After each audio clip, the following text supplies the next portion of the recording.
शुचौ देशे प्रतिष्ठाप्य स्थिरमासनमात्मनः नात्युच्छ्रितन्नातिनीचैलाजिनकुशोत्तरम्.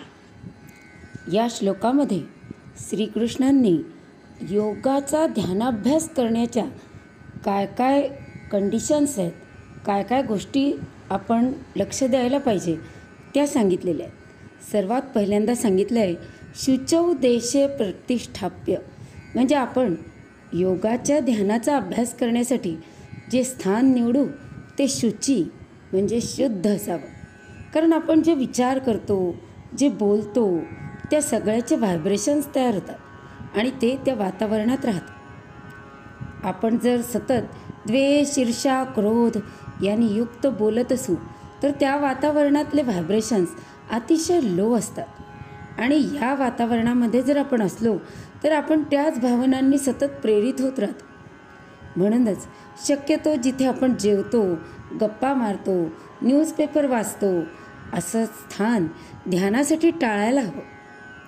शक्यतो देवघरात देवासमोर ध्यानाचे स्थान निवडायला हवं. कारण तिथे आपण शक्यतो श्रद्धायुक्त अंतःकरणाने पवित्रतेने प्रत्येकजण जातो आणि पूर्ण समर्पणाने आपण परमेश्वराची प्रार्थना करतो. त्याच्या व्हायब्रेशन्समुळे मग आपल्याला तिथे प्रसन्नता जाणवते, एकाग्रता लवकर येते. पण आजकाल अतिशय लहान घर आहे, वेगळं स्थानच नाही. मग ध्यानाला कसं बसायचं? तर आपण ध्यानाला ज्या ठिकाणी बसू तिथे बसून आधी परमेश्वराचं स्मरण करणारं कोणतं तरी स्तोत्र म्हणावं. आजूबाजूचं वातावरण मग हाय फ्रिक्वेन्सीनी, हाय व्हायब्रेशन्सनी पवित्र केलं जातं आणि मग ते शुची झाल्यानंतर त्यामध्ये ध्यान सुरू करावं.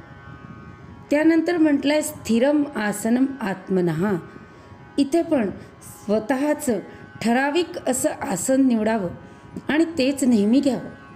पुन्हा तोच विचार आहे की जी व्यक्ती त्या वस्तू वापरते त्या व्यक्तीच्या व्हायब्रेशन्सचा, विचाराचा त्या वस्तूंवर परिणाम होत असतो आणि म्हणून आपण एखाद्या दुसऱ्या व्यक्तीची वस्तू जेव्हा वापरतो तेव्हा नकळत त्याच्याच विचारांनी आपण प्रेरित होत असतो.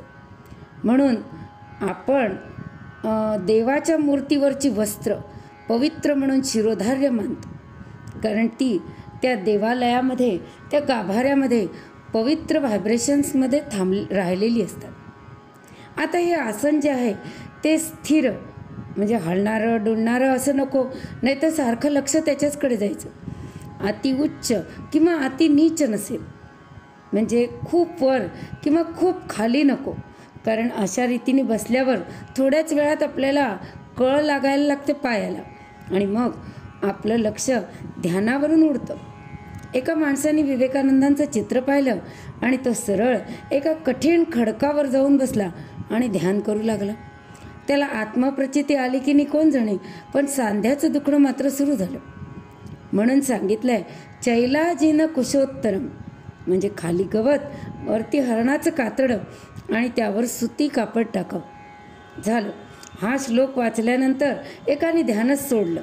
कारण काय तर म्हणे हरणाचं कातडच मिळालं नाही. आजच्या जगामध्ये ते शक्यही होत नाही. मग काय करायचं तर एखादं ब्लँकेट घ्यायचं आहे, कारण आपल्याला त्याचं उपयोजन काय ते बघायचं आहे. असं आसन घ्यायचं जेणेकरून अँकल जॉईंटवर जास्त वजन यायला नको. आसनाची ऊब राहावी म्हणजे जमिनीच्या गारव्याने शरीराला इजा होणार नाही. आता या ज्या सगळ्या आहेत त्या अतिशय बाह्य गोष्टी आहेत, पण या सगळ्यांपेक्षा खूप जास्त महत्त्वाची गोष्ट पुढच्या श्लोकामध्ये सांगितली. तत्रैकाग्रं मनः कृत्वा यतचित्तेन्द्रियक्रियः उपविश्यासने युञ्जाद्योगमात्मविशुद्धये. तत्र एकाग्र मन कृत्वा. आपण मनाच्या बहुतेक दोनच अवस्था अनुभवतो. एक म्हणजे अनेकाग्र किंवा शून्याग्र. कारण आपलं मन गाढ झोपेमध्ये किंवा सुषुप्तीमध्ये शून्याग्र असतं आणि इतर वेळी मात्र अनेकाग्रच असतं. कारण काय तर मन सतत देश, काल, वस्तू, व्यक्तींमध्ये भटकत असतं. म्हणजे आत्ता एखादा तलाव आपल्या नजरेला पडला तर आपलं मन त्याच ठिकाणी न राहता अमुक एक ठिकाणी आम्ही ट्रिपला गेलो होतो, तिथे कसा तलाव होता, तिथे कसं बोटिंग केलं, मग काय मजा आली किंवा नाही आली वगैरे वगैरे देशात भटकत राहतो. दुसरं म्हणजे कालात एखादा मुलगा आपल्याला शाळेच्या गमती जमती सांगत असेल तर ते ऐकण्यापेक्षा आपण म्हणतो हे तर काहीच नाही, आमच्या वेळेला की नाही असं होतं. आणि आपल्या आठवणी सांगता सांगता आपण खूप रमून जातो, कारण त्या कालाशी आपला अहम जोडलेला असतो. इतरांचा अहम काही त्याच्याशी जोडलेला नसतो, त्यामुळे ते खूप बोर होत असतात. आपल्या कॉलेजच्या काळात प्रसिद्ध असणारी गीतं बहुतेक आपली अतिशय आवडती असतात, कारण तो काळ कदाचित आपल्या जीवनातला सगळ्यात सुंदर असा काळ असतो. म्हणून आपलं मन त्या काळाबरोबर मोहित झालेलं असतं. त्यानंतर आपलं मन वस्तू व्यक्तींमध्ये कसं भटकतं. एकदा एका लग्नाला गेलो तर एक वयस्क महिला जवळजवळ 80 वर्षाची ती हमसून हमसून रडत होती. म्हटलं, काकू तुम्हाला काय झालं, काही होतं आहे का, तब्येत बरोबर नाही का? तर ती म्हणाली, नाही, मला नवरीकडे बघून ना माझ्या मुलीची आठवण झाली. म्हटलं, हो का, का बरं? नाही नाही, ती आता नाही आहे. इतक्यात झाली का दुर्घटना? केवढी होती तुमची मुलगी? तर ती म्हणाली, नाही हो, मी 25 वर्षाची असताना मला एक मुलगी झाली होती, पण 6 महिन्याची असतानाच तिला ताप आला आणि त्यात ती गेली. ती वाचली असती ना तर मी तिचं यापेक्षाही जास्त धूमधडाक्यात लग्न लावून दिलं असतं. आता तिची मुलगी गेली हे खरंच वाईट झालं, पण विचार करा की ती मुलगी जिवंतही असती तरी तिचं वय आत्ता 55 वर्ष असतं आणि या बाईला त्या नवरीच्या जागी आपली मुलगी दिसते. जसं सिनेमा बघताना आपण ज्या प्रसंगाशी जास्तीत जास्त रिलेट करू शकू तितका तो सिनेमा आपल्याला आवडतो. म्हणून मन एकाग्र करण्यासाठी आपल्याला या तिन्ही दिशांनी मनाला बांधावं लागतं. म्हणून श्रीकृष्ण सांगतात की भूमध्यामध्ये किंवा हृदयात मनाला स्थानबद्ध करा. ध्यान होईस्तोवर यातून बाहेर पडायचं नाही असं त्याला बजावून सांगा, म्हणजे स्थलाने त्याला बांधले गेले. त्यासाठी आवडत्या दैवताची मूर्ती हृदयामध्ये कल्पावी, त्याचं बारकाईने दर्शन करावं. त्यानंतर पातंजल योग दर्शनानुसार आपल्यामध्ये एक वृत्ती उत्पन्न होते, मग ती लय पावते, मग दुसरी वृत्ती उत्पन्न पावते आणि मग ती लय पावते, असं लागोपाठ चालूच राहतं. म्हणून जेव्हा तुल्य प्रत्ययो म्हणजे एक वृत्ती उदय पावून ती शांत झाल्यावर पुन्हा तीच वृत्ती तोच प्रत्यय निर्माण झाला असं बराच वेळ झालं तर त्याला म्हणतात चित्त एकाग्र होऊ लागले. आणि म्हणूनच ध्यानाच्या प्रक्रियेमध्ये जप करण्याच्या पद्धतीचा अंतर्भाव केला. म्हणजे समजा आपण म्हटले हरिओम, म्हणजे हरिओम ही वृत्ती सुरू झाली आणि संपली, मग पुन्हा हरिओम, त्यानंतर थोडा वेळ शांत राहता येईल तेवढा निर्विचार क्षण पकडायचा आहे, त्याचा आपल्या चित्तावर संस्कार होऊ द्यायचा आहे. पुन्हा नवीन वृत्ती जर उठायला लागली तर पुन्हा एकदा हरिओम. म्हणजे आपल्याला लक्ष ठेवायचं आहे की विजातीय वृत्ती उठणार नाही, एकच वृत्ती किंवा मध्ये सापडणारा निर्विचार क्षण. नाही तर एवढी माळ होऊ दे, मग पाहते तुझ्याकडे, आणि मग प्रत्येक म्हणण्याबरोबर दात ओठ खाऊन श्रीराम जय राम जय जय राम, श्रीराम जय राम जय जय राम, मग असा 13 कोटी जप झाला तरी पदरी काहीच पडणार नाही. अर्थात हे सगळं एका दिवसात होतच नाही. भागवत महापुराणात व्यास म्हणतात बहुनाम जन्मना भन्ते, म्हणजे अनेक जन्मांच्या अभ्यासाने हे हळूहळू प्राप्त होत जातं. त्यामुळे आपल्याला एखादा मिनिट जरी साधलं तरी आपण प्रगती केली असं म्हणायला काही हरकत नाही. जितका वेळ हे जमते त्यालाच अष्टांग योगात धारणा असं म्हणतात. ज्या प्रतिमेचा आपण वापर केला आहे त्याचे ध्यान करतो आहे असे म्हणतात. मनाची एकाग्रता म्हणजे विशिष्ट गोष्टीवर ते केंद्रित करता येणे असं नाहीच. म्हणजे जसं सुईमध्ये ओवायसाठी आपण दोरा बारीक करतो तसं कोनेदार चित्त होणे म्हणजे एकाग्रता नाही, तर आपल्याला पाहिजे त्या विषयावर पाहिजे तितका वेळ आणि पाहिजे तेव्हा केंद्रित करता आले तर चित्त एकाग्र झालं, ध्यानाची क्रिया अवगत झाली असं पाहण्याची ही टेस्ट आहे, असं रमण महर्षी एका ठिकाणी सांगतात.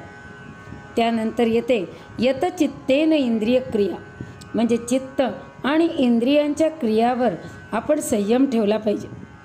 श्वासावर आपण लक्ष केंद्रित करतो, जिव्हेनी जप करतो, डोळे बंद करतो, पण कान मात्र आवाजाचा वेध घेत राहतात.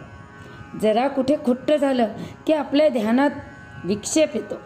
सवयीने ते आपल्याला थांबवावं लागतं. बाकी कर्मेंद्रिय तर आपण एका ठिकाणी बसल्यामुळे थांबलेलीच असतात. त्यानंतर लिहिलं आहे उपविश्यात, म्हणजे ध्यान हे बसून करावे. ते कसे आणि का याचं विवेचन 13व्या श्लोकामध्ये येणारच आहे. त्यानंतर सगळ्यात महत्त्वाचं म्हणजे या योगाभ्यासाचं प्रयोजन सांगितलं की हा योगाभ्यास करायचा आहे काय, साधलं काय पाहिजे. तर आत्मविशुद्धये, परमेश्वर प्राप्ती करण्यासाठी योग नाही, कारण परमेश्वर म्हणजे चैतन्य शक्ती तर आपल्यातच उपस्थित आहे. फक्त ती ओळखण्यासाठी जे उपकरण लागतं ते अंतःकरण शुद्ध करण्यासाठी योगाभ्यासाचा ध्यानाभ्यास आहे. कारण ध्यानामध्ये 2 महत्त्वाच्या गोष्टी आपल्याला करायच्या. एक तर प्रकृतीवरील नियंत्रण आणणे, ज्यासाठी कर्मयोग, योगाभ्यास, भक्तियोग आहे. आणि दुसरे म्हणजे स्वस्वरूप ओळखून घेणे, ज्यासाठी वेदांत प्रमाणे. आणि दोन्ही साधल्या तरच त्याला आध्यात्मिक प्रगती म्हणता येईल. नाहीतर काही लोक फक्त प्राणायाम, फक्त ओम गुंजन या एकेका गोष्टीलाच खूप महत्त्व देतात. पण ही ध्यानाची अंगे आहे. नामस्मरण, तीर्थाटन, दान, पूजा सगळ्या गोष्टी करूनही अंतःकरण जर शुद्ध होत नसेल तर त्याचा काहीच उपयोग नाही. कारण ध्यान हा अंतःकरण धुण्याचा धोबीघाट आहे. विवेकानंद म्हणतात की जसं अस्वच्छ भांडं घासायला घेतलं तर पहिले घाणच बाहेर येणार, तसं ध्यान सुरू केल्याबरोबर मनातले गढूळ विचार, ईर्ष्या, द्वेष, मत्सर, राग, लोभ हेच वरती येणार. म्हणून मग काही लोक म्हणतात की ध्यान करायला लागल्यावरच आमचं मन उलट जास्त अस्वस्थ होतं. पण हे विकार मनाच्या तळाशी कोंडून ठेवलेले असतात, ते वरती येतात. मग हे विकार आधी आपल्या मनात होते हे आपल्याला दिसू लागतं. मग हळूहळू चिंतन मननाने ते दूर केले जातात. आणि ते दूर केले की मग आत्मशुद्धयेत हे प्रयोजन पूर्ण होतं. अंतःकरण शुद्ध झालं की मग त्या चैतन्य शक्तीची सहजच अनुभूती होते. त्यासाठी वेगळं काही करावं लागतच नाही. आता ध्यानासाठी बसायचं कसं ते श्रीकृष्णांनी पुढच्या श्लोकात सांगितलं आहे, ते आपण पुढच्या वेळेला बघूया. श्रीकृष्णार्पणमस्तु.